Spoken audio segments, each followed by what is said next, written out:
आपने अगर कहा मुसलमानों में बेचैनी और असुरक्षा की भावना है, इसमें क्या अजीब बात? एक वजह तो बताइए, आपको ऐसा क्यों लगता है? आपका क्या धर्म देखा इस देश के? आप 10 साल उपराष्ट्रपति रहे, अलीगढ़ मुस्लिम यूनिवर्सिटी के वाइस चांसलर रहे, आप जो है राष्ट्रीय अल्पसंख्यक आयोग के अध्यक्ष रहे, यूएन में परमानेंट रिप्रेजेंटेटिव रहे, आप तमाम देशों में भारत के राजदूत रहे, सब कुछ आप रहे। आखिरी दिन आपने कह दिया कि मुसलमान असुरक्षित, इसलिए कि हैं। अब हम आपको एक ऐसी रिसर्च के बारे में बताएंगे जो बाकी खबरों के नीचे दबकर रह गई, और यह रिसर्च कभी भी आप तक पहुंचेगी नहीं।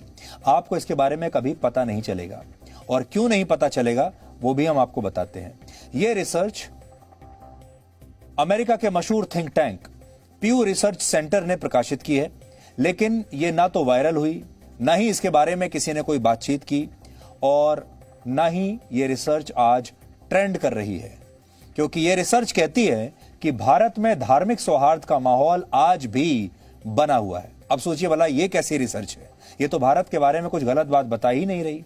अगर यह रिसर्च कहती कि भारत में धार्मिक सहिष्णुता नहीं है और सामाजिक सौहार्द भी पूरी तरह भंग हो चुका है, यानी इनटॉलरेंस भारत में फैल रही है, असहनशीलता फैल रही है, तो शायद ये रिसर्च अब तक वायरल हो चुकी होती और हमारे देश का एक वर्ग इसे लेकर देश के लोकतंत्र को खतरे में बता रहा होता, और विपक्षी दलों ने अब तक शायद प्रधानमंत्री नरेंद्र मोदी से उनका इस्तीफा भी मांग लिया होता।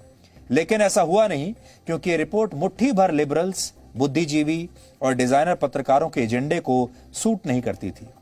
सबसे पहले आपको बताते हैं कि इसमें रिलीजियस फ्रीडम यानी धार्मिक स्वतंत्रता को लेकर क्या लिखा है। इस रिसर्च के नतीजे कहते हैं कि भारत में सभी देशों के ज्यादातर लोग ये मानते हैं कि यहां धार्मिक स्वतंत्रता पूरी तरह से बरकरार है।